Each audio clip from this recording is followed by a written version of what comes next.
Bonjour à vous tous. Vous l'aurez compris, nous allons faire une vidéo sur les ambiances forestières. Pour structurer cette vidéo, j'ai pris les œuvres et je les ai séparées en deux groupes.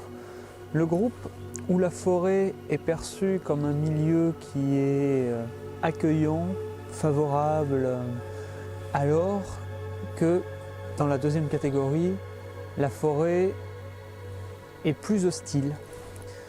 Un groupe où la forêt fait partie des antagonistes. Donc, je vous propose d'explorer toutes ces œuvres. Il y en aura encore une fois que vous connaissez et d'autres que vous ne connaissez pas. Ça vous permettra de faire des comparaisons et de chercher un petit peu vers des œuvres qui, je pense, devraient vous plaire parce que globalement, tout est d'assez bonne qualité. La première œuvre que je vais présenter, c'est Legend de Ridley Scott. C'est un film qui a été tourné dans les années 80, 85 et qui a la particularité d'être aussi un des premiers films dans lesquels apparaît Tom Cruise. C'est un film d'ambiance conte.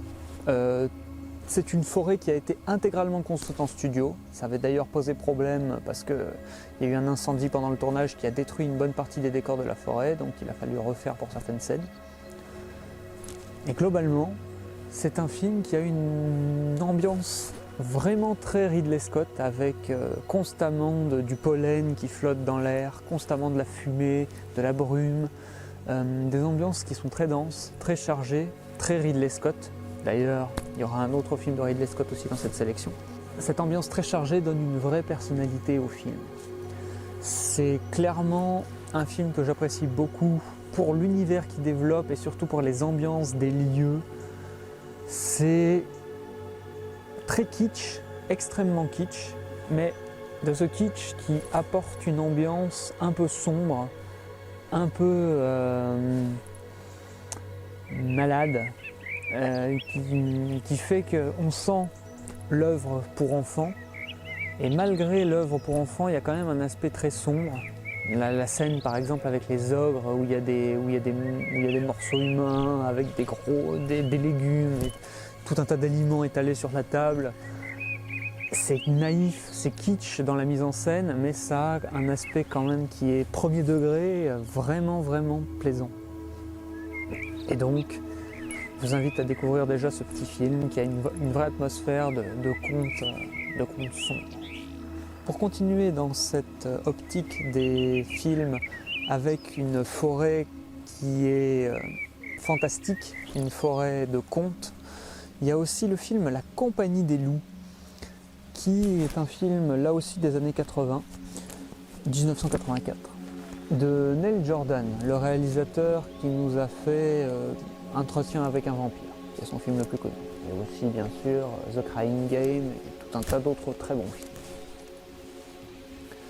La Compagnie des loups est là aussi un film qui utilise l'esthétique du conte et donc de la forêt merveilleuse pour en faire un conte pour adultes où très clairement le sous-texte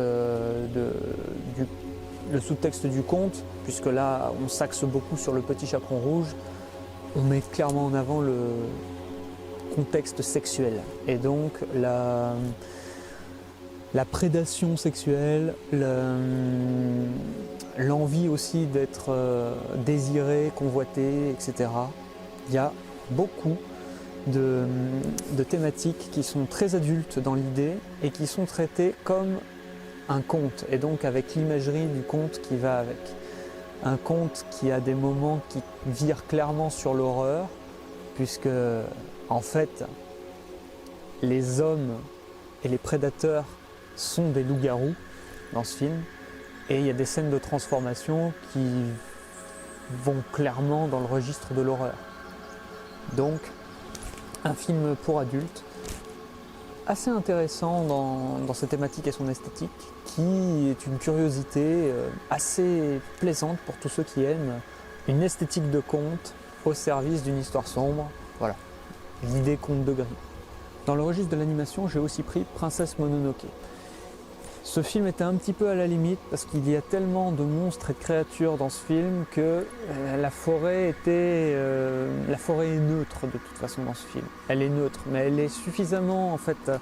Tout est tourné vers l'émerveillement, même quand on se dirige vers la guerre, il y a un certain émerveillement et un refus de prendre parti pour les deux camps qui était assez bien et qui est curieusement mature pour un film qui se présentait pour enfants avec la technique d'animation. Et donc c'est un film d'animation qui est un peu entre deux, qui a un univers riche, quoique un peu violent, et son développement thématique autour de la forêt et des esprits de la forêt pose des petits dilemmes philosophiques qui sont intéressants à suivre. Et voilà, surtout en termes d'ambiance, il y a une réelle ampleur dans la mise en scène de la forêt. Les grands Miyazaki, vous le connaissez de toute façon, c'est évident que vous le connaissez, que vous en avez entendu parler. Et pour ceux qui ne l'ont pas encore vu, dans les films sur la forêt, c'est incontournable. Je citerai aussi un autre film très connu, c'est évidemment Le Labyrinthe de Pan, film de Guillermo del Toro, ça fait partie de ses grands films, de sa grande carrière. Disons que Le Labyrinthe de Pan est manichéen aussi, parce que là il y a les méchants et les gentils clairement, et chacun d'eux est développé avec des détails qui sont plaisants et agréables à voir. Le méchant notamment du Labyrinthe de Pan, ce général franquiste, donc qui est extrêmement violent, est assez bien développé. Ça fait partie des bons méchants qui sont traités avec sérieux dans ce film. Et là où le film était intéressant, c'est qu'il y a deux parties qui sont opposées, deux parties où la forêt est assez importante. La forêt, dans la réalité, la forêt est le refuge des révolutionnaires et entoure la base des franquistes, où ils font régulièrement des virées pour aller capturer des gens, les interroger, etc. Donc il y a une réalité qui est extrêmement dure, extrêmement sombre, et parallèlement à ça, il y a la forêt fantasmée avec les monstres, avec les créatures fantastiques. Et celle-ci est merveilleuse, c'est ça qui crée un petit peu l'émerveillement et qui permet un peu de sortir de la dureté de la réalité, puisque le film parle aussi de ça, puisque c'est une fille qui s'évade dans un monde imaginaire pendant que dans la réalité tout est en train de partir en vrille. La forêt fantastique utilise l'esthétique du conte, une esthétique kitsch qui est très sombre là aussi, délicieusement sombre en fait, puisqu'il y a beaucoup de design et de créatures qui sont vraiment hérité un peu des contes de Perrault avec une esthétique typiquement Guillermo del Toro. C'est vrai qu'il a une esthétique au niveau de l'univers qui se retrouve assez bien de film en film et qui est très bien développée. Pour ça, Guillermo del Toro méritait des Oscars. Le Labyrinthe de Pan est une synthèse de deux types d'univers de forêt, avec en même temps une opposition en fait de deux univers, qui est très intéressant à suivre, qui est plutôt bien réussi dans les deux aspects, le film un peu historique et le film beaucoup plus fantastique. Et c'était une bonne découverte, en tout cas il a beaucoup marqué le public quand il est sorti et ça reste un petit classique aujourd'hui qu'il est très intéressant de revoir. Ensuite, je vais mentionner Bambi, le classique de Disney, parce qu'il faut quand même l'avoir vu au moins une fois, c'est évident. La forêt, là aussi, prend une très grande part de la place, c'est elle qui pose l'ambiance. Une ambiance qui peut changer de tout au tout d'une scène à l'autre, d'une plaine accueillante, pleine de nourriture, ça devient d'un coup un terrain à découvert, on devient une proie. Ça pose des réflexions et des thématiques qui vont par la suite favoriser, je pense, l'émancipation et en tout cas la réflexion personnelle, en plus d'avoir une œuvre qui est très bien dessinée, qui est très très bien rendue en termes d'ambiance. C'est clairement du chef-d'œuvre. Voilà. Avec Bambi, je vais aussi citer Minuscule, qui est un bon film pour enfants, une bonne idée qui vient d'une série qui est française, évidemment, le film aussi est français. Et le film s'axe sur la vie d'insectes Bon, essentiellement, le protagoniste est une coccinelle. Il a ce goût en fait de voir la forêt à une échelle, depuis une échelle très réduite, donc tout est gigantesque. Et il y a de vraies idées de mise en scène par rapport aux insectes. En fait, via les bruitages, il crée beaucoup de parallèles avec la société humaine, puisque c'est un film muet également. Ça, en termes d'ambiance, c'est un parti pris qui est incroyable. C'est tellement reposant d'avoir un film où on n'a pas de dialogue pourri, où on n'a pas de remplissage et où on entend juste des bruits de nature et où avec quelques bruitages juste ils arrivent à faire passer des émotions, des messages, etc. C'est très très plaisant de ce point de vue-là. En termes de film d'ambiance, c'est une de mes plus grandes recommandations. La suite est moins bonne, malheureusement. Je ne comprends pas certains choix qu'ils ont faits. Il y a aussi des défauts techniques, ce que je n'avais pas remarqué dans le premier film, alors que dans le deuxième film, j'ai remarqué des défauts techniques. Le film était un bon développement de la série, mais malheureusement, voilà, la suite a du mal. La suite est sympathique, mais le charme opère moins bien. Et avec Minuscule, je voudrais aussi parler de L'Ours de Jean-Jacques Hano.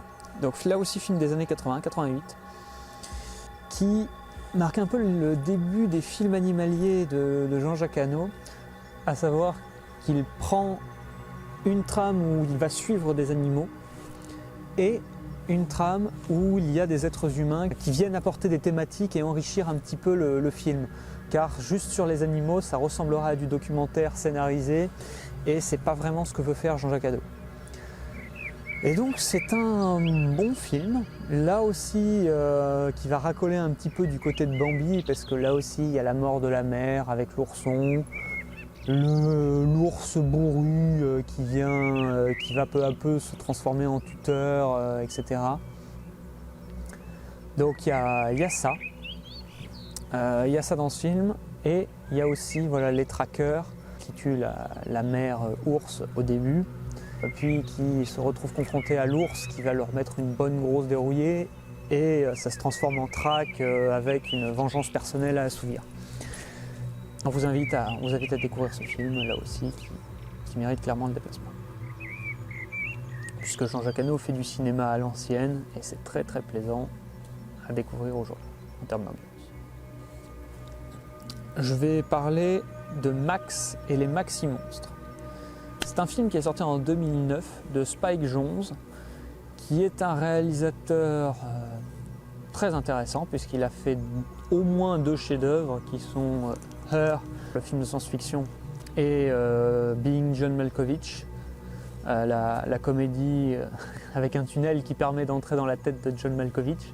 Ces 2 films sont des chefs-d'œuvre, vous les avez probablement déjà vus, et si ce n'est pas le cas, foncez les voir parce que ce sont des petits bijoux de cinéma.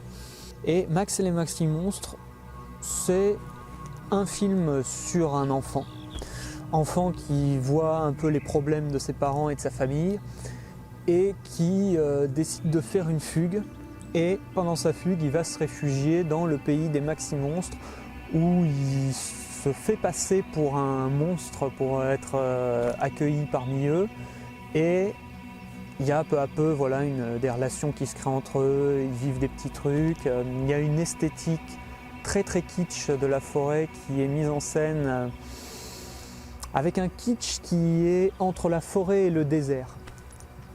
C'est une forêt desséchée, c'est une forêt qui est souvent très sèche, avec pas beaucoup de feuilles, mais surtout des pins, des troncs. Il y a des moments où il y a du pollen, où il y a des petites choses qui apportent du végétal, mais c'est vraiment une forêt aride. L'ambiance qui est conte enfantin avec un apprentissage qui se fait au fur et à mesure est plaisante, ça fonctionne assez bien. Et voilà, c'est surtout pour l'ambiance conte, kitsch, sec, qu'on apprécie ce film, qu'on trouve vraiment une nouvelle esthétique et une nouvelle ambiance qui est très particulière et très propre à ce film. Je vais maintenant vous parler de La Vallée. C'est un film de Barbet Schroeder de 1972 qui parle d'une femme qui s'ennuie un petit peu. Je crois qu'elle est mariée à un consul en Australie ou quelque chose comme ça. Et elle part du coup pour s'occuper un peu. Elle part avec un groupe d'explorateurs dans des forêts pour être un peu au contact des tribus indigènes, pour chercher, elle cherche je crois des oiseaux exotiques au début. Et plus son parcours avance, plus elle veut continuer à aller loin avec les explorateurs, y compris quand ils partent pour aller visiter des zones qui n'ont jamais été explorées par l'homme et qui donc comportent certains risques, etc. C'est un film clairement d'exploration et de dépaysement. Et c'est un bon film voilà, sur la recherche de dépaysement et l'envie d'explorer, la découverte d'autres cultures. Et pour ceux qui aiment la jungle et qui ont envie d'un peu d'être dépaysés, ça fait partie des films qui ne comportent pas trop de risques en termes de violence ou de tension, qui posent leur ambiance et qui ont de belles images à offrir. On va parler aussi de Greystoke, la légende de Tarzan, avec notre Christophe Lambert national. Ça fait plaisir. C'est un bon film là aussi des années 80, de 83, un film de Hugh Hudson. La trame classique de la légende de Tarzan, on suit d'abord l'enfant en train de grandir parmi les gorilles, jusqu'à ce qu'une expédition de chasseurs qui extermine en partie les gorilles de sa tribu le capture et peu à peu le ramène avec eux pour lui faire découvrir la société qu'il n'a jamais connue. Donc c'est un film qui se situe en deux parties, une partie dans la forêt et une partie dans le monde civilisé. Et le parcours du film, le cheminement du film, ça va être de prendre conscience de certaines hypocrisies dans la société, d'amorcer une envie et un retour à la nature qui revient dans la dernière partie du film. Émotionnellement, ça fonctionne. Ça parle moins, on va dire, à la raison, ça s'adresse plus aux émotions, mais dans le registre de l'émotion, c'est un film qui fonctionne assez bien. Une jungle dans laquelle on prend nos repères en même temps que l'enfant sauvage et qu'on apprend à connaître nous aussi. Donc, bonne ambiance, film intéressant et évidemment on vous invite à redécouvrir ce classique du film d'aventure qui est probablement le meilleur de la carrière de Christophe Lambert, en tout cas celui qui a le plus de succès et qui est le moins critiqué. En comparaison de ça, on peut évidemment parler aussi du Tarzan de Walt Disney, donc de 99. Dans ce film-là, on passe tout notre temps dans la jungle. On n'a pas le départ dans la civilisation parce qu'en fait, la civilisation telle qu'elle s'importe ici, le message est déjà là en fait. Il est condensé avec les marins et avec évidemment le chasseur qui est en place. Bon film là aussi en termes d'ambiance, avec un petit défaut qu'on peut relever quand même. C'est d'avoir recours du coup aux parlants et du coup de faire parler les animaux. On perd un peu en ambiance, qu'on gagne sur l'explication, les enjeux thématiques et l'ouverture en fait aux enfants et au cinéma pour enfants. Je vais attaquer 1492 Christophe Colomb ou alors 1492 Conquest of the Paradise en version originale. Film de Ridley Scott des années 90, le grand classique du film d'aventure de Ridley Scott.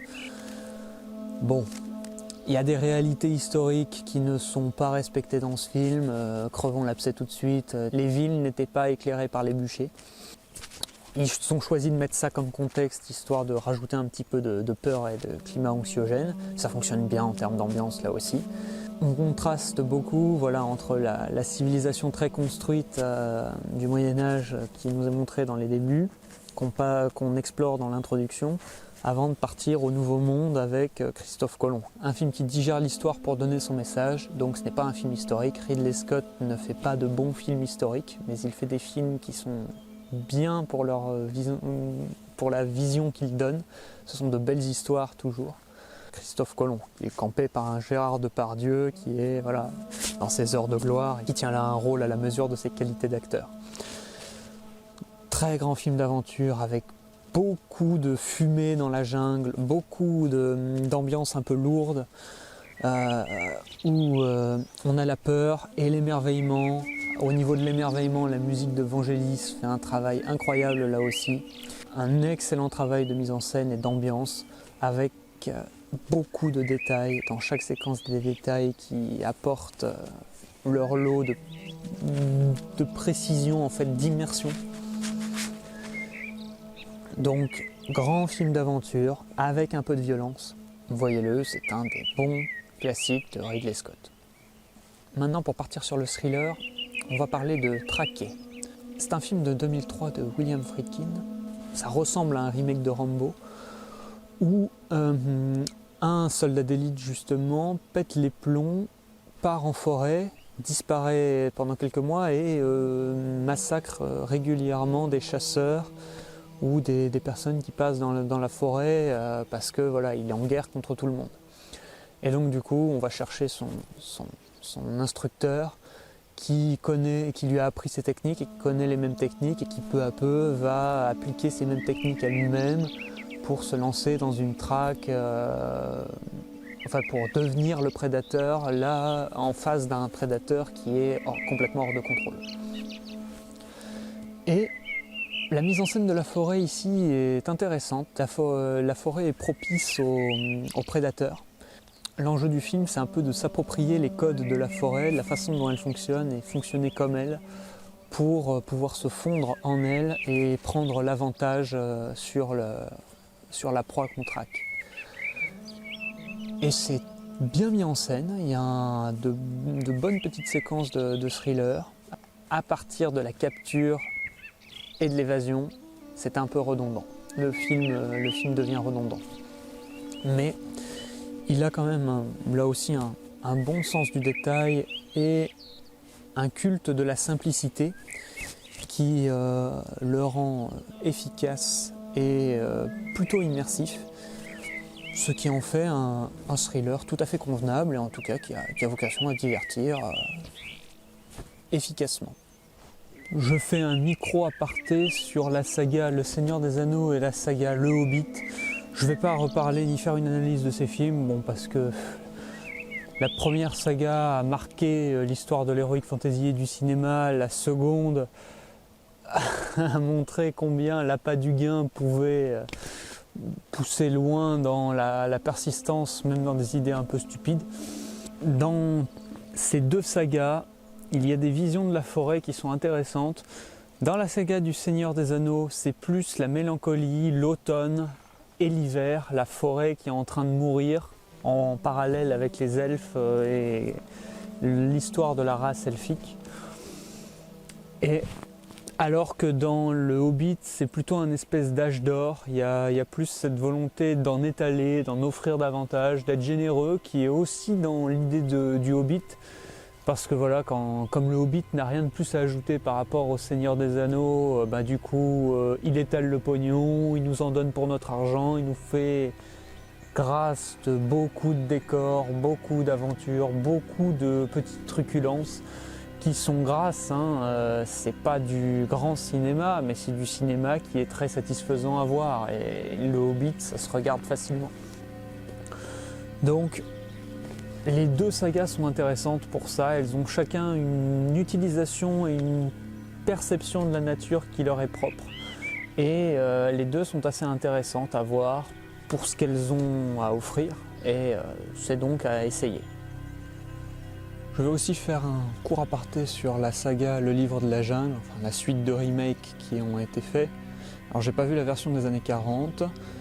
Le dessin animé de Disney a pour problème essentiellement de faire parler les animaux, de mettre des chansons, etc. Donc bon, c'est pas vraiment une ambiance très forestière. C'est un bon film pour enfants, mais c'est pas une très bonne ambiance forestière. Il y a des choses un peu plus intéressantes dans la version des années 90 de Stephen Sommers. C'est un peu celle que je recommande à la redécouverte parce que c'est un film d'aventure à l'ancienne qui a plutôt bien vieilli, je pense. Évidemment, il y a des simplicités, il y a quelques facilités avec les personnages. On sent qu'on est un peu dans un film pour enfants, mais c'est bien fait en termes de décor, en termes de mise en scène. Il y a quelques bons acteurs qui sont dedans, dont Sam Neill. Ça valait clairement le coup en termes d'aventure, puisque bon, Stephen Sommers était un bon réalisateur d'aventure. On reparlera de La Momie dans la vidéo sur les déserts. Bon, voilà. Le remake de Disney du Livre de la Jungle, il est joli, mais pas énormément d'intérêt. Je ne suis pas non plus un très grand fan des remakes live de Disney.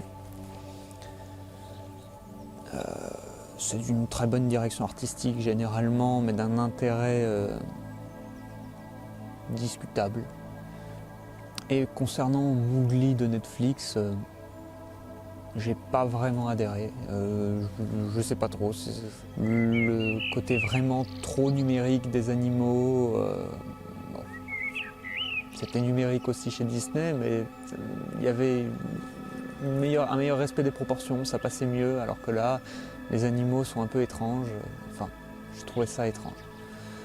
Donc, voilà un petit peu pour ces films-là. On peut tester essentiellement, je recommande surtout la redécouverte de la version des années 90 du Livre de la Jungle, mais bon, les versions plus récentes, esthétiquement, sont intéressantes. Je mentionne aussi rapidement Avatar de James Cameron. Bon, c'est globalement évident pourquoi. Effectivement, il y a une approche de la forêt où toutes les espèces interagissent les unes avec les autres, par les racines, par contact. Voilà, un écosystème où tout est lié. Donc, pour cette vision, le film présente un petit intérêt, même si effectivement, comme tout est en 100% numérique, ça n'a pas le même charme, ça n'a pas le même impact, je trouve, que les films tournés en pleine nature, en nature réelle. Mais c'est aussi un petit film intéressant à essayer. Bon, étant donné que tout le monde l'a vu, c'est normal de le mettre ici. Alors, maintenant, nous allons passer dans la catégorie des films où la forêt devient antagoniste ou, à défaut, hostile. Et pour cela, on va commencer par un film dont j'ai déjà parlé, qui est Annihilation de Alex Garland. Donc, film sorti en 2018 qui a fait un gros buzz quand il est sorti, parce que c'était une très grosse sortie Netflix, et qui depuis a un avis plutôt mitigé au final, parce qu'il n'est pas hyper facile d'accès, même si la fin est quand même claire sur ce qu'il a envie de faire. Mais même sans être facile d'accès pour ses conclusions et ce qu'il avait envie de mettre en scène, c'est un bon remake de Stalker, en fait un remake de Stalker où il montrerait les créatures et où il nous montre un nouveau phénomène étrange qui peut être source de tas et de tas de pistes scénaristiques intéressantes. Ce film est un bon film bis avec de très bons décors, en tout cas de belles idées visuelles. C'est un film qui est très beau visuellement et qui comme il explore tout un tas de pistes différentes avec des végétaux qui se mélangent, des croisements entre végétaux et animaux, entre différentes espèces d'animaux qui n'ont rien à voir les unes avec les autres. Il y a tout un tas de choses intéressantes, une réelle en fait beauté, parce que le film développe beaucoup son esthétique de la forêt qui est en train de se métamorphoser, de se modifier, jusqu'à les créatures qui les attaquent, qui sont quand même de sacrés monstres, avec des déceptions. Je veux dire, le crocodile, c'était une déception. Mais il y a d'autres créatures qui sont bien faites et assez sympathiques.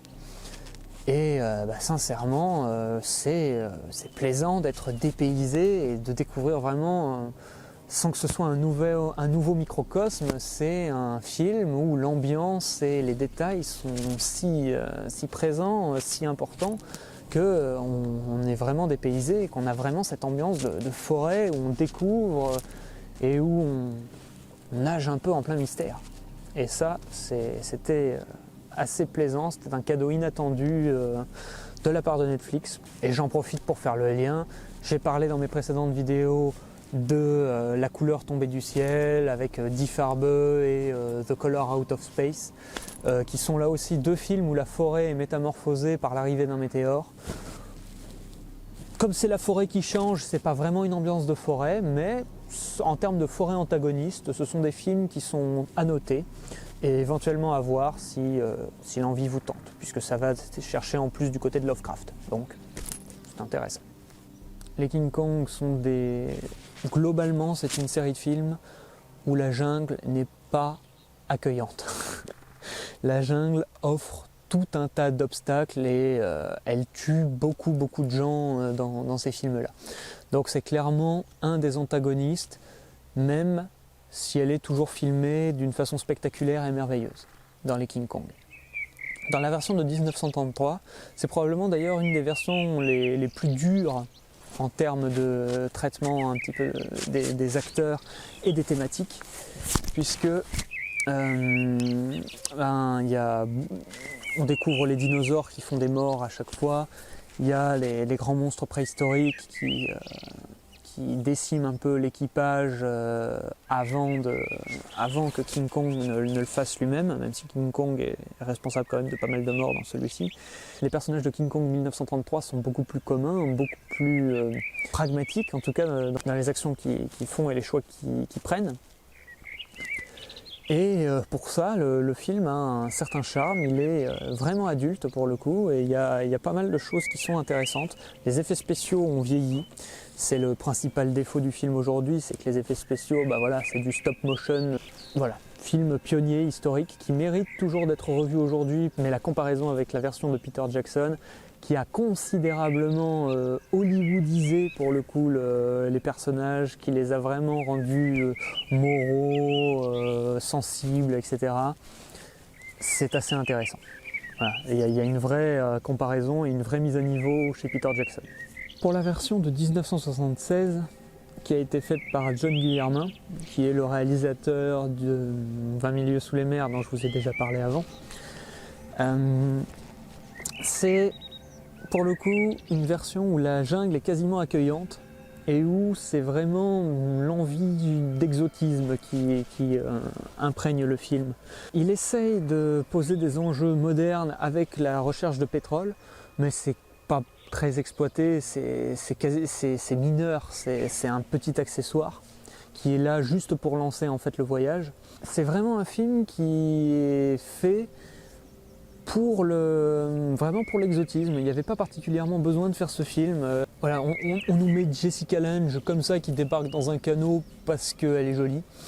On nous montre King Kong qui tombe amoureux d'elle parce qu'elle est jolie. Les autres sont tous là en train d'essayer de la chercher parce qu'elle est jolie. Il n'y a quasiment pas d'autres créatures que Kong. Il y a un serpent géant à un moment, mais bon, c'est un acteur dans un costume qui combat un serpent en plastique. Donc c'est impressionnant à un certain niveau, mais pas... voilà.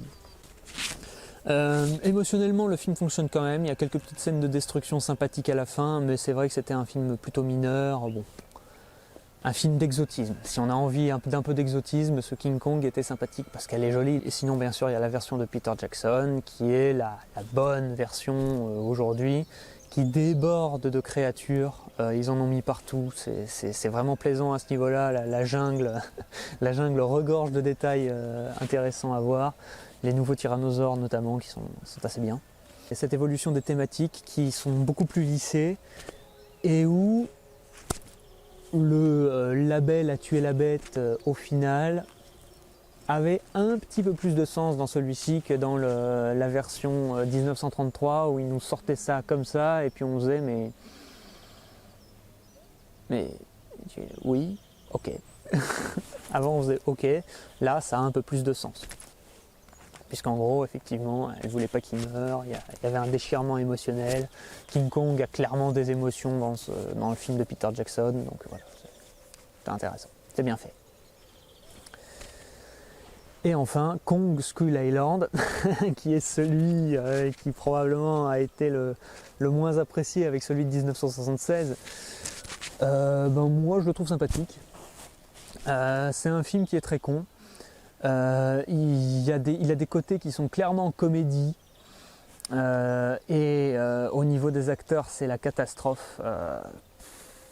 Je veux dire, voilà, Brie Larson ça le fait pas du tout, le héros ça le fait pas du tout, Samuel L. Jackson en général qui pète un plomb, ça le fait pas du tout. D'ailleurs, c'est assez étrange qu'il soit comparé lui à King Kong. Je crois que l'idée c'était la sauvagerie entre les deux. Il y a régulièrement des chants contre chants sur leurs deux regards. Genre ils essayent de les rapprocher tous les deux avec la sauvagerie que l'un met en scène contre lui, contre l'autre, etc. Sauf que voilà, enfin comparer Samuel L. Jackson à un gorille géant, c'était pas une bonne idée, je pense. C'est dangereux. On est sur internet, c'est dangereux. Un film surcuté là aussi, on sent vraiment que c'est du film hollywoodien qui savait pas trop où il allait et qui a fait un peu n'importe quoi. Mais quand même, cette jungle pleine de monstres géants, il y a plein de monstres géants et des scènes qui sont plutôt sympathiques quand même pour nous les présenter. Voilà, il y a des combats par-ci, des combats par-là. On apprécie les designs des créatures. Il y a des détails qui sont bien faits. Bon, pour l'aventure, c'est quand même là. Et on a quand même de quoi un peu s'amuser. Même si effectivement, il y a des choses qui sont navrantes. L'enrichissement culturel à base de ouh sur les photos, c'était pas du tout là aussi une bonne idée. Mais malgré ça, et malgré certaines petites fautes de goût, il y a quand même un peu à manger et on va s'en souvenir, je pense, un petit peu quand même de Kong Skull Island. Je vais passer maintenant au thriller costaud, limite film extrême, qui se passe en forêt et où la forêt donne un peu l'ambiance du film, donne le ton du film. Le premier, c'est The Backwoods. The Backwoods, c'est un film de 2006 de Koldo Serra.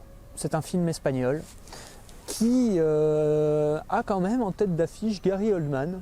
C'est la petite star qui vient pour pouvoir donner un peu de visibilité au film. Et donc ce film est une adaptation sympathique, un petit plagiat, on va dire, des Chiens de paille de Sam Peckinpah.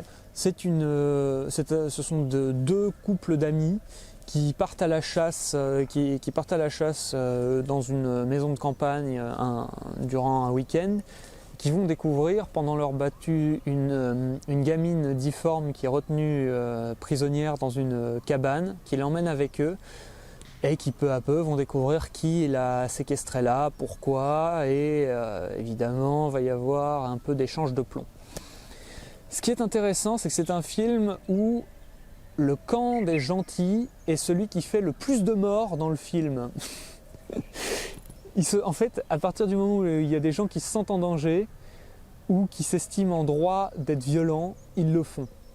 Et c'est un bon thriller de ce point de vue-là, qui se passe donc dans la forêt avec un peu l'ambiance film espagnol, cette manière de filmer qui est particulière, donc que je vous recommande de découvrir, The Backwoods. The Witch de Robert Eggers. C'est un film, donc c'est le premier film de Robert Eggers avant qu'il nous fasse The Lighthouse.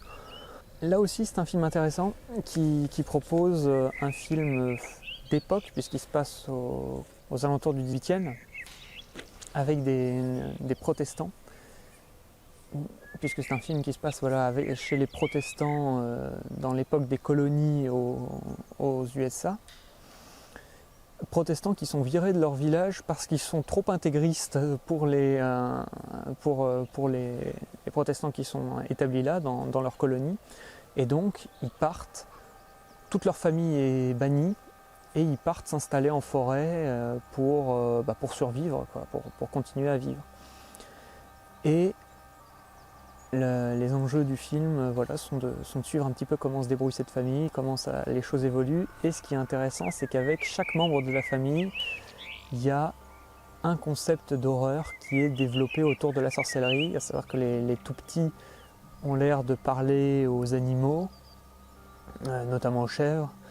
Le père de famille, il a des dilemmes religieux qui sont énormes, qui sont déjà dès le début développés quand il nous explique que la moitié de l'humanité descend de Caïn, l'autre descend d'Abel, et donc comme Caïn a tué Abel, la moitié de l'humanité est déjà condamnée à l'enfer de naissance, et qu'on ne peut pas savoir qui est quoi. Le film se déroule dans une ambiance qui est très froide, très rude, et où la forêt est un témoin amoral, quoi, impassible face aux tragédies qui sont peu à peu en train de s'accumuler autour de cette famille, parce qu'évidemment il y a des événements qui commencent à arriver, qui leur font peu à peu péter un câble et qui les emmènent en fait au bout de leur délire à chacun. Grande recommandation que je fais autour de la forêt, c'est un film intéressant de ce point de vue-là. Les ruines de Carter Smith. Alors, ça, c'est un film de 2008 où un groupe de jeunes qui fait du tourisme au Mexique, je crois, part hors des sentiers battus pour aller visiter des ruines de pyramides qui ne sont pas ouvertes au public et qui, en arrivant sur place, se retrouvent un peu pris à partie par une tribu indigène et se retrouvent bloqués dans la pyramide parce que les indigènes refusent de s'y aventurer. Et donc c'est un film où c'est l'isolement clairement qui joue, où la forêt est une barrière autour d'eux qui les isole. Et sur la solitude, c'est un petit film intéressant. Bon, c'est une série B qui dévoile son gros argument assez vite, à sa 30e, 40e minute. C'est à partir de là qu'il montre vraiment quelle est la menace, parce que c'est pas vraiment les indigènes, la menace c'est autre chose. Mais c'est un petit film qui a ce côté horreur en plein soleil, où c'est vraiment ce qu'on est en train de vivre et le côté omniprésent de la menace qui rend la chose plutôt tendue, avec quelques petites scènes gore piquantes. Donc bonne série B, intéressante, encore une fois pour les amateurs d'horreur qui apprécient un film qui a des effets un peu choc.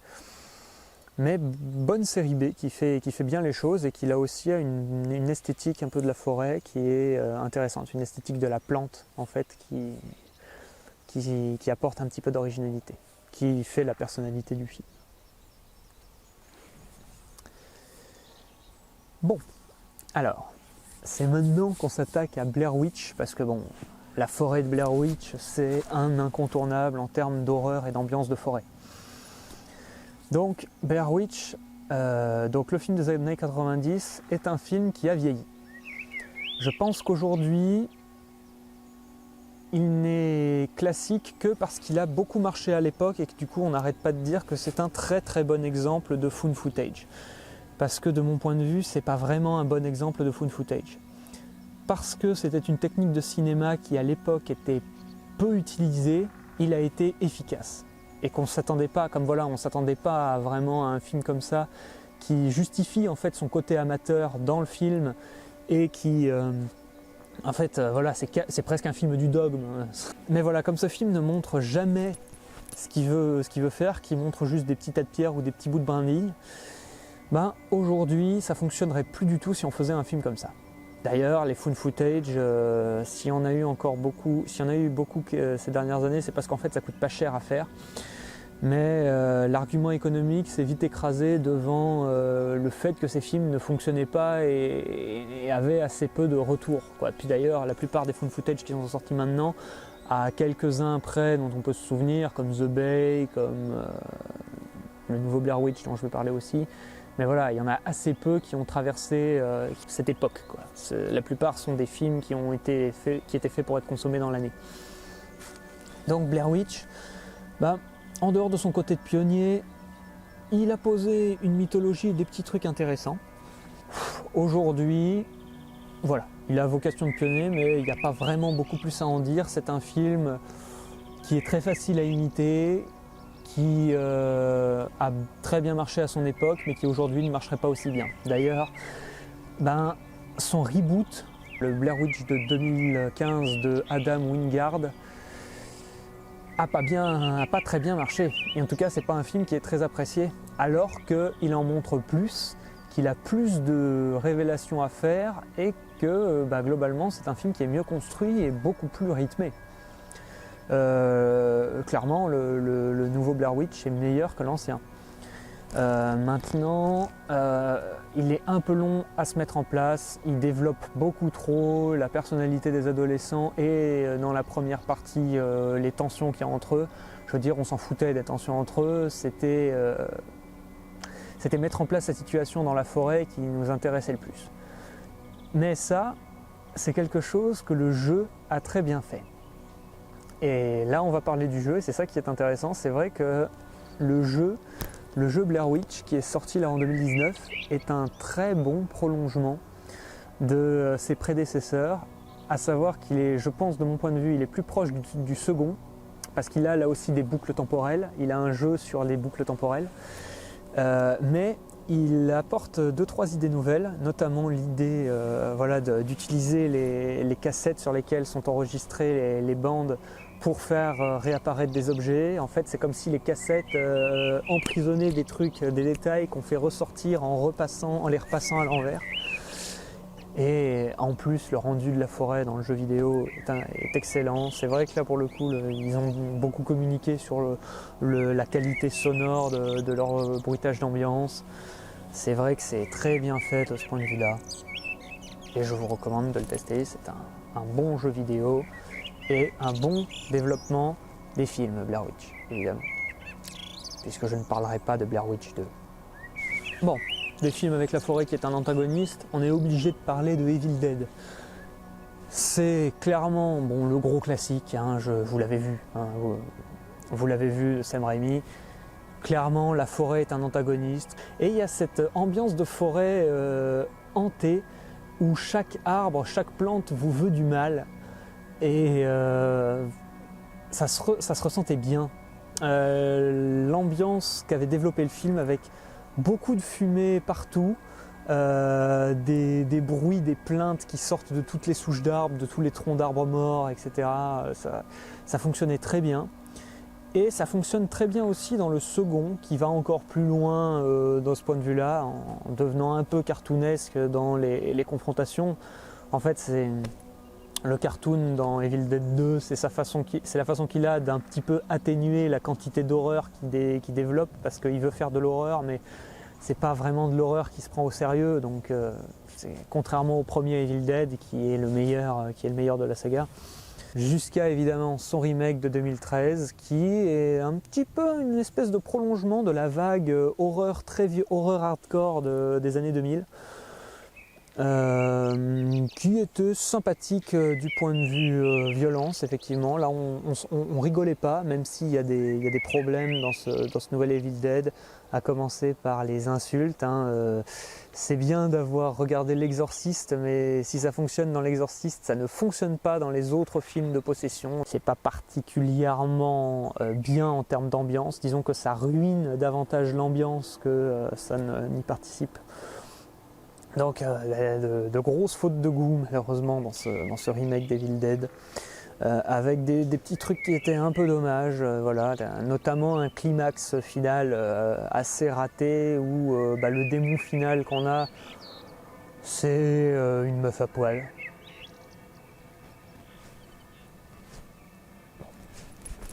Malgré cela, c'était quand même un petit film sympathique, avec là aussi une forêt, une ambiance de forêt qui était costaud là aussi, qui prenait un petit peu modèle sur l'ancien en ayant un rendu plus détaillé, branches mortes, arbres morts. Ambiance là aussi intéressante, mais bon, les anciens encore une fois ont un peu plus, je pense, de crédit. Le Territoire des loups. C'est un film de 2011 de Joe Carnahan qui est un survival où un groupe d'ouvriers qui travaillent dans des stations pétrolières avec le chasseur qui est là pour les défendre des attaques de loups pendant qu'ils travaillent sur les pipelines, et un accident d'avion, leur avion se crache au milieu de la forêt.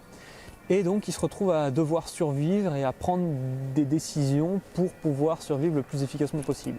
Évidemment, ils se font très vite découvrir et traquer par des loups sauvages qui règnent qui sont dans toute la zone.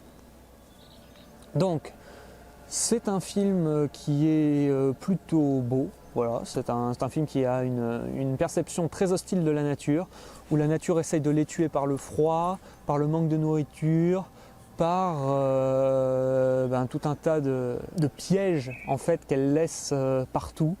et où du coup les hommes ont beaucoup de mal à survivre et régulièrement il y en a qui meurent. Et c'est un film qui a voilà, tout un discours sur la mort, sur l'acceptation de la mort en fait. Ils essayent de développer un peu les différents portraits de tous les survivants au fur et à mesure que le film avance. Et pour ça, le film fait très bien, il y a de très bonnes ambiances. L'aventure sauvage de Sidney Ayers. C'est un film des années 60 avec Oliver Reed dans un des rôles principaux. Un film d'aventure un peu atypique qui est féministe où on suit les trappeurs qui sont en train de coloniser peu à peu le Canada. Il y a un marché qui est conclu pour que les femmes issues de prison dans les colonies américaines soient emmenées en fait par bateau jusque dans ces colonies où elles peuvent se marier avec tout simplement les hommes qui travaillent là en échange de payer leur peine de prison en argent. C'est un film qui a une assez bonne perception des enjeux importants pour l'émancipation de la femme. Parce qu'il prend pour personnage féminin principal une muette qui est domestique dans une maison de riche où pour une histoire de dette avec un des trappeurs, elle va être vendue par ses anciens patrons à un trappeur. Une opposition entre le trappeur bourru qui a des émotions mais qui n'est pas du tout quelqu'un de facile à vivre, qui lui apprend à s'émanciper, et en face un dandy ou en tout cas un habitant de la ville qui lui propose tout simplement de se marier avec elle et d'être sa femme et donc de vivre une vie d'émotion où elle serait complètement dépendante de lui. L'essentiel du film se passe dans le cadre naturel où donc il faut chasser et survivre. Et de ce point de vue-là, c'est un film qui est assez splendide. Il y a de très très beaux paysages canadiens durant l'automne et l'hiver. Et quelques petits enjeux de survie qui là aussi sont plutôt costauds. Donc on vous invite clairement à découvrir ce film qui est un film rare, qui n'a pas été réédité en DVD encore. Donc on attend que ce soit le cas, mais trouvable sur YouTube ou d'autres sites bien fournis. Donc on vous invite vraiment à le voir parce que c'est un très bon petit film qui apporte beaucoup de messages intéressants pour son époque. Je ne fais que mentionner, sans trop m'attarder, The Revenant. The Revenant, donc le film de 2015, est un film merveilleux sur la nature qu'il met en scène. Il y a une telle perfection dans les détails et dans les plans séquences du film que effectivement on se doit de le mentionner, ne serait-ce qu'esthétiquement parlant. La nature, même s'il se passe des choses atroces dans cette nature pendant toute la durée du film, c'est vraiment une nature qui est très très belle, qui est très très bien filmée. Maintenant après, je ne suis pas un grand partisan de ce film. Je trouve que Leonardo DiCaprio en fait des tonnes. Je trouve que c'est vraiment de la démonstration de jeu d'acteur, quoi. C'est une overdose de jeu d'acteur ou de performance d'acteur qui vise vraiment l'Oscar. Bon, on lui a donné, parce que sinon il allait se couper une main si on ne lui donnait pas, DiCaprio. Il en était déjà depuis Django, là, il fallait qu'on le lui donne. Donc on lui a donné, c'est déjà bien. Là, il n'a plus besoin de se tuer maintenant. Mais bon, c'est un film qui est techniquement irréprochable, donc à voir et peut-être à apprécier pour certains. Je vais maintenant vous parler de La proie nue.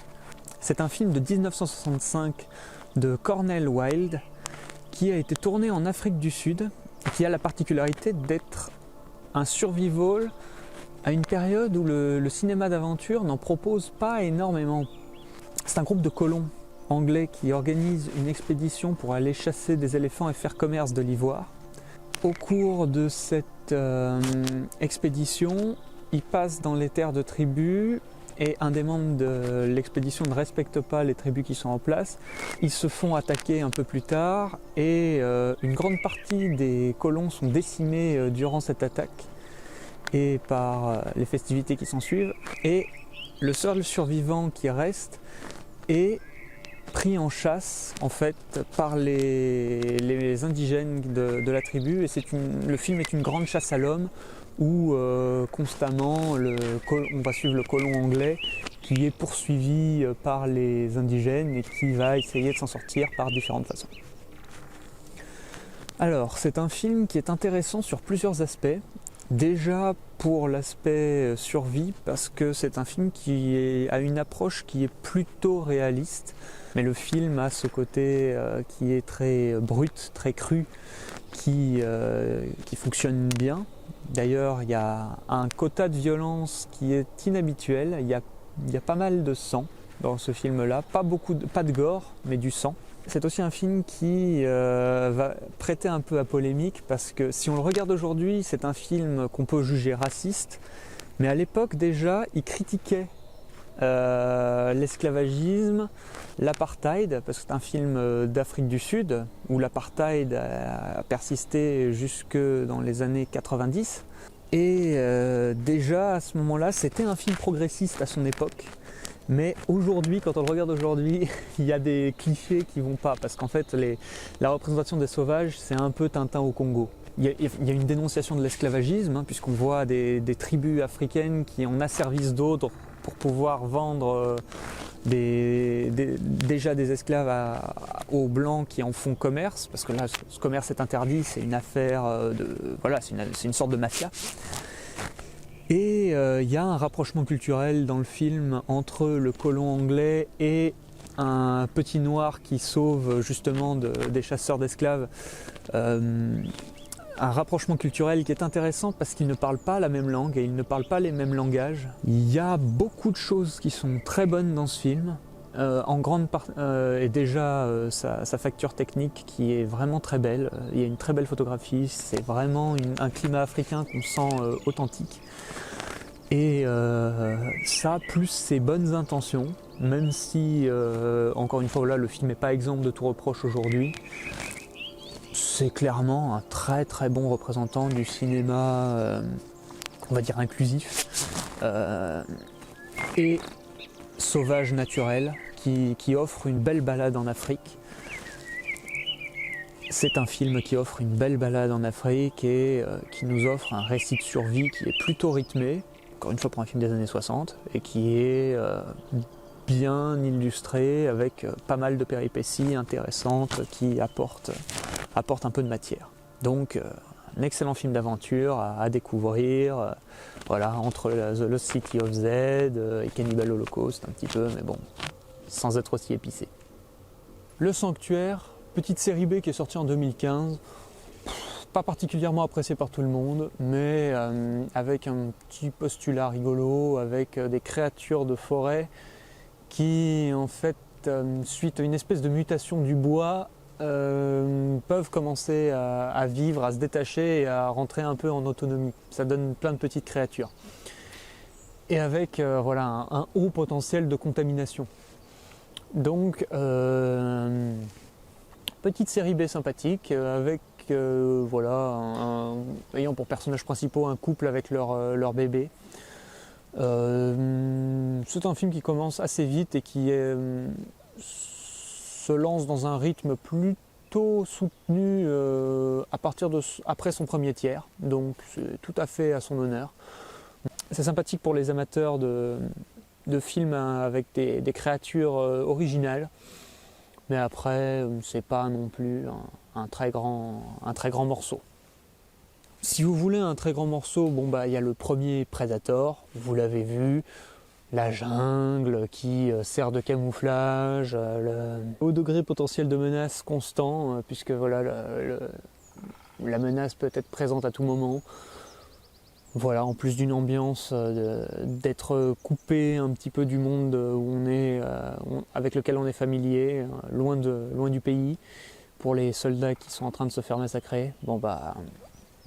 Tout un tas de petites choses qui rendent le film assez assez plaisant et très efficace. Aujourd'hui en fait c'est un film qui ne passe plus pour une série B, ça passe maintenant pour un petit chef-d'œuvre de l'action science-fiction, alors que c'est vraiment un film de monstre à la base.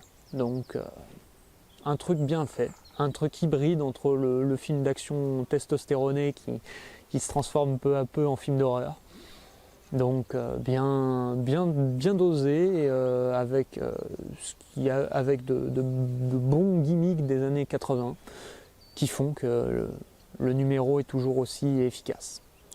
Ce qui est moins le cas de ses suites, sans parler de Predator 2 qui est encore correct, mais pas du tout en forêt. Les deux remakes avec Predators et The Predator qui se passent un peu en forêt, bon... Voilà, on va être gentil, on va pas trop en parler. Le Predators n'était pas encore trop moche, même si c'était un remake qui n'a aucun intérêt et qui se base sur beaucoup trop d'effets numériques pour vraiment convaincre. Je vais aussi parler rapidement du Convoi de la peur de William Friedkin. C'est un film des années 70 dont on n'a pas beaucoup parlé, puisque c'est le remake du Salaire de la peur. On suit un groupe de malfrats, de bandits qui sont tous exilés dans un pays d'Amérique du Sud. Et comme ils vivotent dans une zone où il y a un peu d'activité pétrolière, on leur propose de faire une mission à très haut risque où il faudrait aller acheter de la dynamite de contrebande pour pouvoir éteindre un puits de pétrole alors qu'on est dans un contexte un peu d'insurrection, voilà, un contexte politique un peu tendu.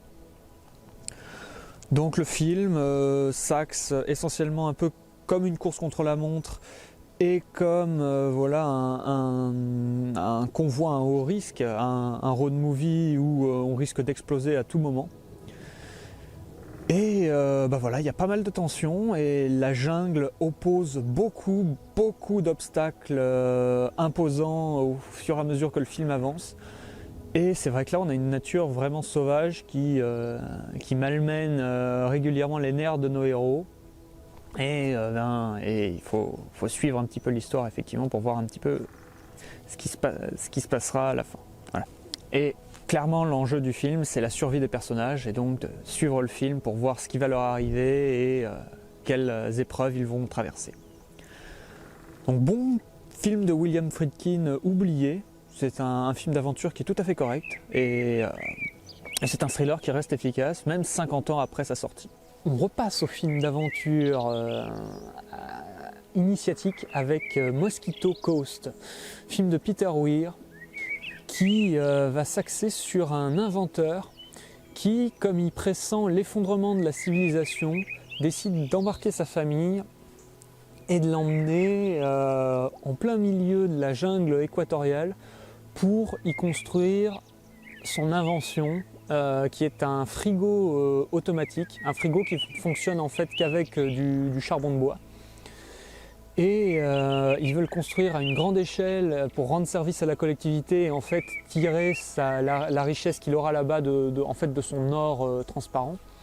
On va suivre comment est-ce qu'ils essayent de s'installer, de s'implanter, comment est-ce qu'ils règlent leur quotidien et qu'ils interagissent avec les autres personnes qui sont en place.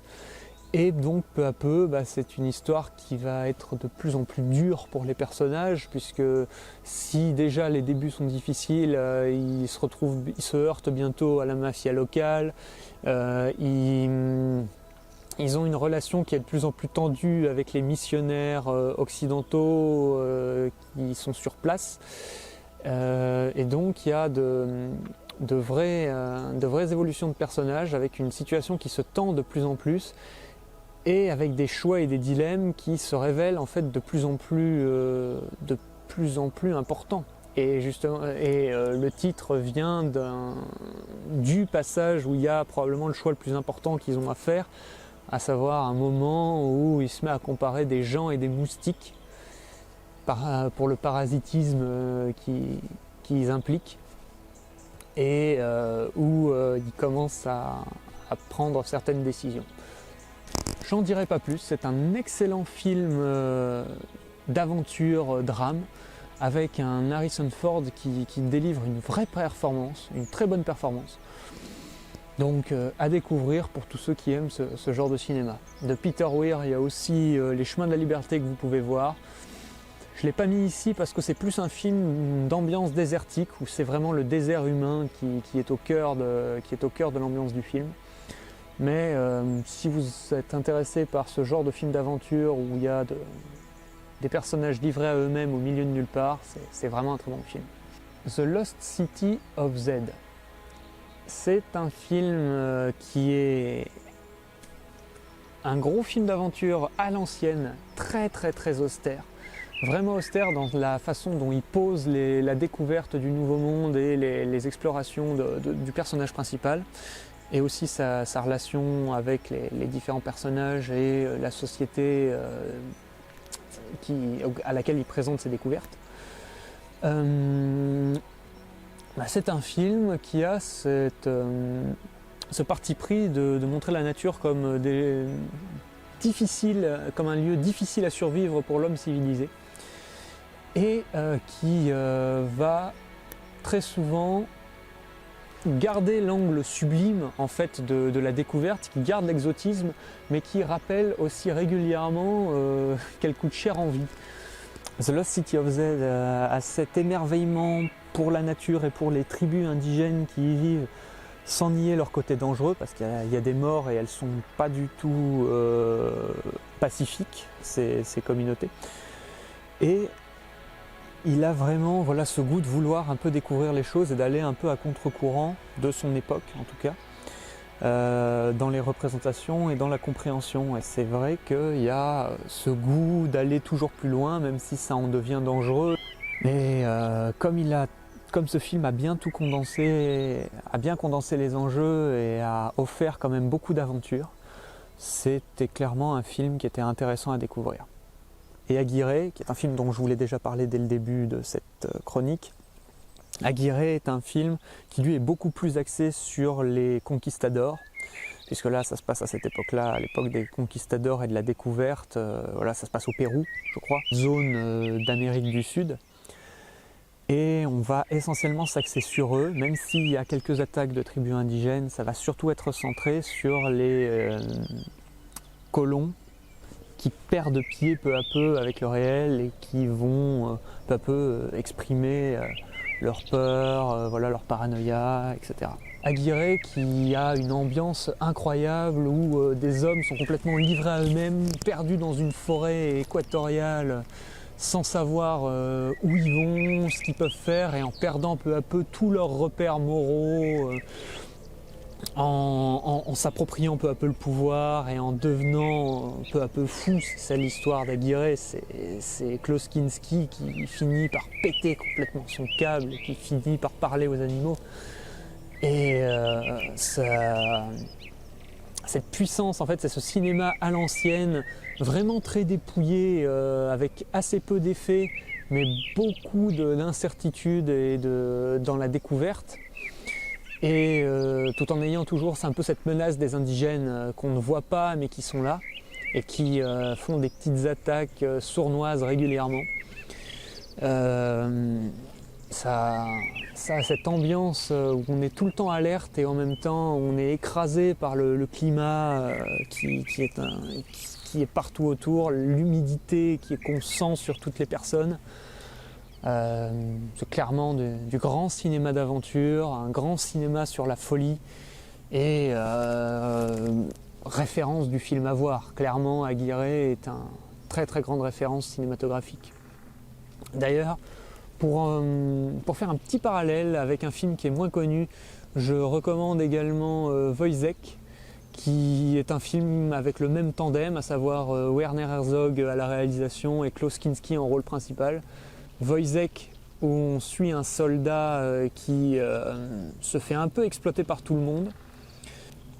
Et régulièrement, le film est entrecoupé de scènes où il est dans la nature et où il parle tout seul, où il fait de la poésie, où il réfléchit au sens de la nature. Et c'est clairement en ça que le film est intéressant, c'est qu'il met en parallèle la nature et la nature humaine.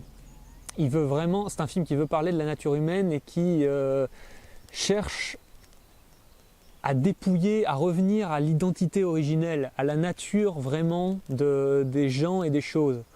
C'est un film donc qui va laisser tomber peu à peu la raison et la philosophie pour repartir vers les instincts, et où la mise en parallèle avec la nature et les personnages, les êtres humains du film qui sont régulièrement des salopards,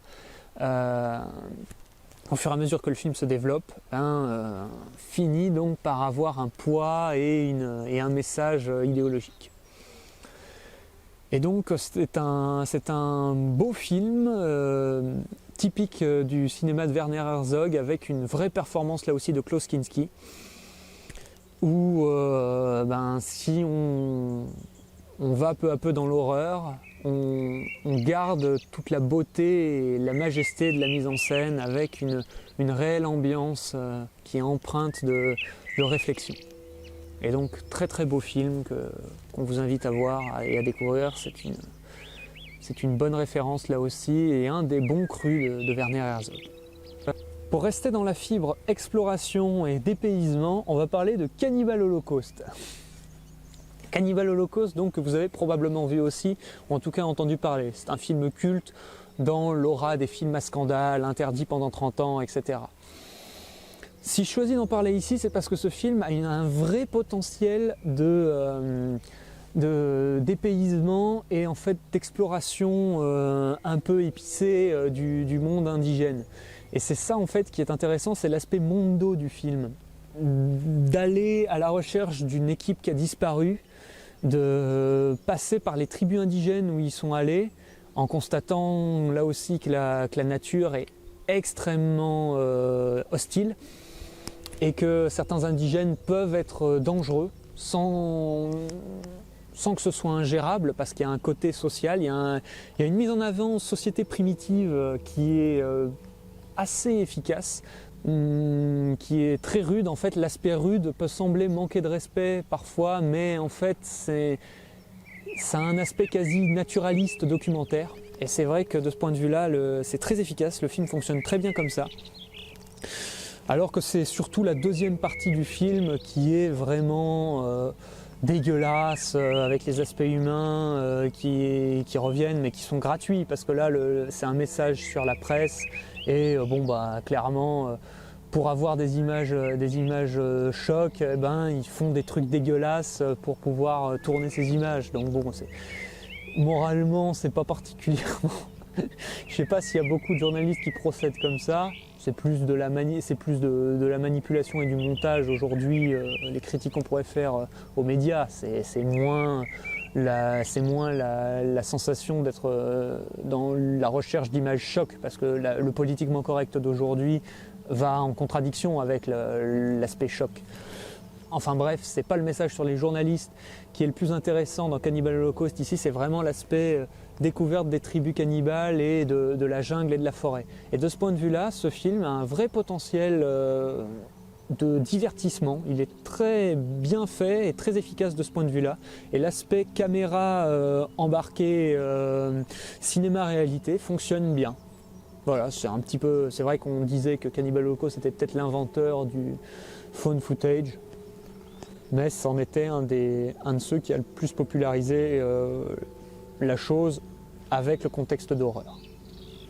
Alors, on va parler gentiment de Sleepy Hollow. Sleepy Hollow qui a une très très belle forêt avec des arbres morts, une belle forêt d'hiver tout à fait sympathique. Bon thriller qui se la joue film fantastique et film d'époque, avec l'esthétique gothique, conte torturé qui est habituel de Burton. Un bon divertissement et un film qui a une très jolie forêt hantée de studio, une forêt de studio qui était assez bien faite et qu'on vous invite à découvrir si ce n'est pas déjà fait. On va terminer cette liste par deux films qui sont très très peu connus et qui ont de véritables ambiances atypiques. Ce sont tous les deux des ovnis. Je vais d'abord commencer par Valley of Shadows, qui est un film de 2017 tourné par Jonas Mazo Bulbrandsen, qui s'axe sur un jeune garçon qui vit avec sa mère, et qui voit dans les fermes qui sont autour de chez lui des brebis qui se font régulièrement tuer par une bête. Voilà, on ne sait pas trop quoi. Et il y a donc un espèce de climat de peur qui se développe au début du film autour justement de cette bête qui vivrait dans la forêt, une forêt qui est très très flippante, une forêt de pins très très grand et très très dense. Et l'enjeu de ce gamin, que ce gamin se donne, ça va être d'aller débusquer la bête. Il se lance à la découverte et dans l'exploration de cette forêt, et c'est un film qui va se passer essentiellement en pleine nature, qui ressemble un peu à un film de survie en pleine nature avec un gamin au centre du récit. Et les ambiances naturelles qui sont à l'intérieur de ce film, dans la forêt, avec la rivière, avec le petit lac, c'est comme un parcours de conte, un parcours initiatique. J'invite clairement à découvrir ce petit film qui est un film quasiment inconnu, qui offre de très très belles séquences, tout en ayant un petit message là sur l'enfance, mais c'est vraiment plus un parcours. On va ressentir des émotions et on va suivre les événements en même temps que l'enfant qui est mis en scène. Le deuxième ovni que je voulais mentionner, c'est Black Moon de Louis Malle. C'est un film assez incroyable qui est complètement surréaliste. Quand je dis surréaliste, c'est que c'est un film qui ferait penser un petit peu à Jodorowsky, au cinéma de Jodorowsky, ou à celui de Arrabal. À celui de Arrabal, J'irai comme un cheval fou, ou Viva la muerte, ce genre de film-là. C'est un film où tout est tourné, tout est réel, il n'y a pas particulièrement d'effets spéciaux autres que des effets de mise en scène, mais où tout est un peu absurde, tout est surréaliste en fait. Les soldats ont des masques à gaz, ils exécutent des gens dans la rue par exemple, là pour manifester qu'on est en dictature. L'héroïne s'enfuit en bagnole, traverse un peu la campagne, elle marche sur des fleurs qui ont mal, qui crient houille. Il y a une licorne dans un champ, elle arrive dans une maison où elle commence à s'installer, où il y a une vieille personne qui vit, qui parle à un rat. Il y a tout un tas de séquences qui sont complètement surréalistes et qui ont des portées symboliques qu'on peut analyser et interpréter suivant nos émotions. Clairement, c'est une esthétique qui tourne autour de la critique du fascisme et un petit peu de l'utopie qu'on peut se créer ou qu'on peut s'imaginer. Et c'est donc un film extrêmement curieux, vraiment obscur, donc que j'ai bien aimé dans la mise en scène, mais qui est définitivement un peu hermétique, un peu perché, donc ce ne sera pas pour tout le monde, mais qui propose clairement des visions de cinéma inhabituelles.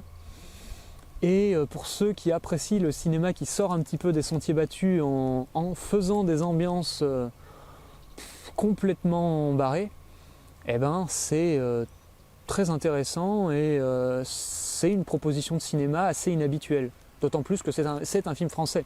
On retrouve des acteurs français comme Joe D'Alessandro, un acteur culte des années 60.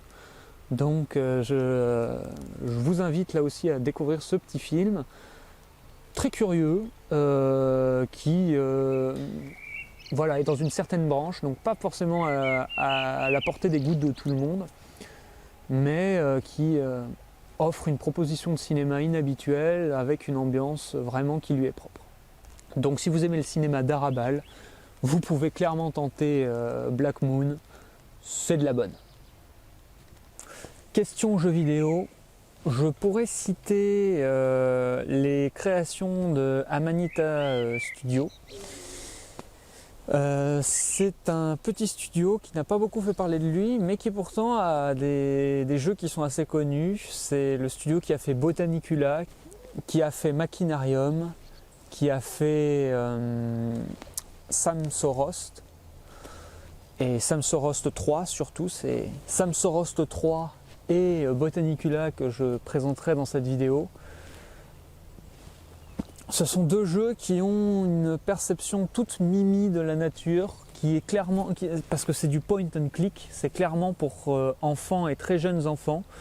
Mais vu le niveau de difficulté des énigmes et même parfois le niveau presque d'autisme des épreuves, parce que parfois il n'y a même pas d'instruction, c'est juste des sonorités, il faut reconstituer une mélodie ou ce genre de choses. Vu le niveau de complexité parfois avancé des énigmes, c'est un point and click pour adultes, je pense. Un truc qui est fait pour que les adultes et les enfants collaborent pour avancer dans le jeu. Et c'est des rendus qui sont très beaux, qui sont basés sur des textures qui sont presque photoréalistes dans Samsorost. Et clairement, c'est fait pour avoir des environnements qui rappellent la nature, la forêt, et qui rappellent surtout une certaine image et une certaine perception de la nature. Une nature qui est très texturée, très dans l'ambiance. Ce ne sont pas des jeux qui sont ludiques dans le gameplay, c'est un peu compliqué, c'est souvent un peu contraignant, mais c'est si beau en fait, il y a une telle ambiance dans les différents décors que la découverte est très appréciable. Avec en plus les ambiances, les musiques qui vont bien avec. Ces deux jeux sont vraiment des jeux d'ambiance dans lesquels on se laisse porter et on se laisse bercer. Au rayon bande dessinée, je vais mentionner une saga qui se passe pas mal dans la nature sauvage. C'est Les Mondes d'Aldébaran de Léo. C'est une saga de science-fiction qui est assez intéressante. Elle a l'avantage de mettre en place des missions de colonisation sur des planètes étrangères, donc, qui sont dans la constellation d'Aldébaran. On découvre et l'environnement, avec toutes les nouvelles espèces, un environnement qui est assez hostile, qui est vraiment très dur en termes de survie, et des systèmes politiques qui se mettent en place pour gérer les situations. Et donc dans le premier cycle, Aldébaran, c'était assez intéressant parce qu'on découvrait l'univers, on découvrait un petit peu les ingrédients et on avait une espèce de simili-dictature qui s'était mise en place. Mais c'était sur une planète qui était déjà en partie colonisée avec des zones urbaines assez denses en population et des zones beaucoup plus vastes qui étaient encore sauvages. Donc potentiellement dangereuses. C'est pour ça qu'ils se déplacent souvent en volant pour éviter les dangers qui sont au sol. Donc il y avait beaucoup d'idées intéressantes, ça posait un peu des bases d'un univers intéressant. C'est surtout avec le deuxième cycle, Bételgeuse, que la BD prend vraiment son envol. Il y a une situation qui est intéressante parce que là c'est une mission de colonisation qui ne fonctionne pas, qui fonctionne très mal. Il n'y a que peu de survivants qui réussissent à habiter sur la planète. Et donc, il y a là aussi un mini-gouvernement militaire qui se met en place, qui oblige les femmes à se reproduire pour pouvoir faire une population la plus grande rapidement, qui réquisitionne tout type de matériel.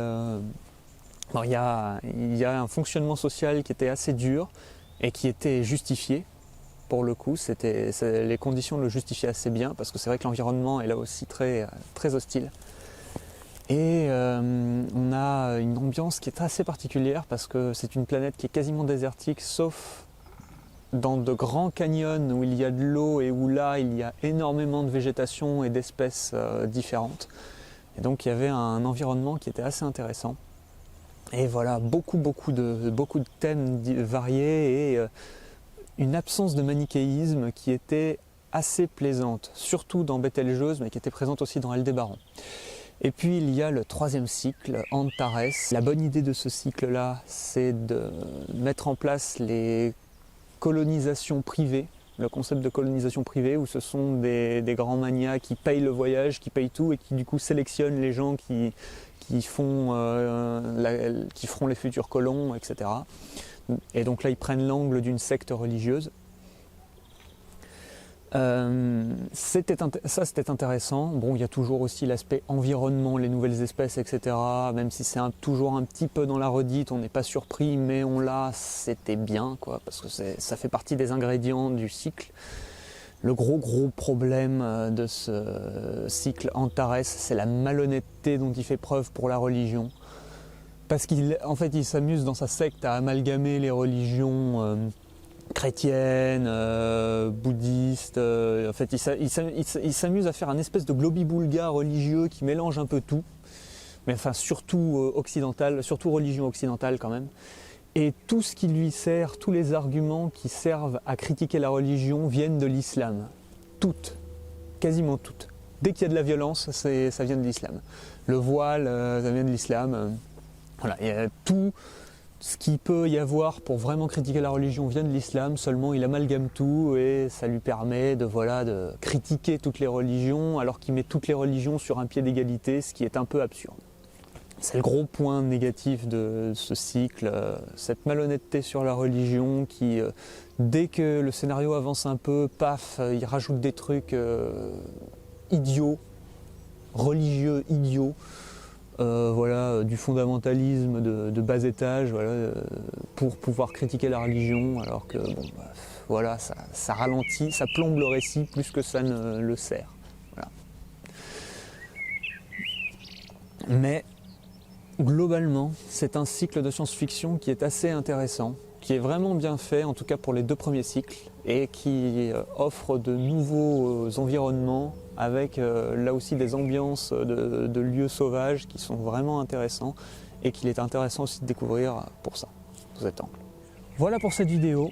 J'espère que vous avez fait quelques découvertes dans le lot de toutes ces références, parce qu'il y en a quand même certaines qui sont très connues et que je suis sûr que vous avez vues.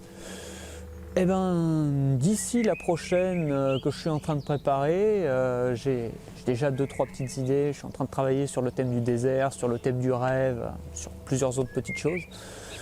D'ici le tournage de ces vidéos-là, j'espère que vous ferez encore quelques découvertes, que vous pourrez continuer à vous cultiver pendant ces périodes de Covid où ça va encore continuer. Et ben, d'ici là, bon courage, portez-vous bien et je vous dis à bientôt. Au revoir.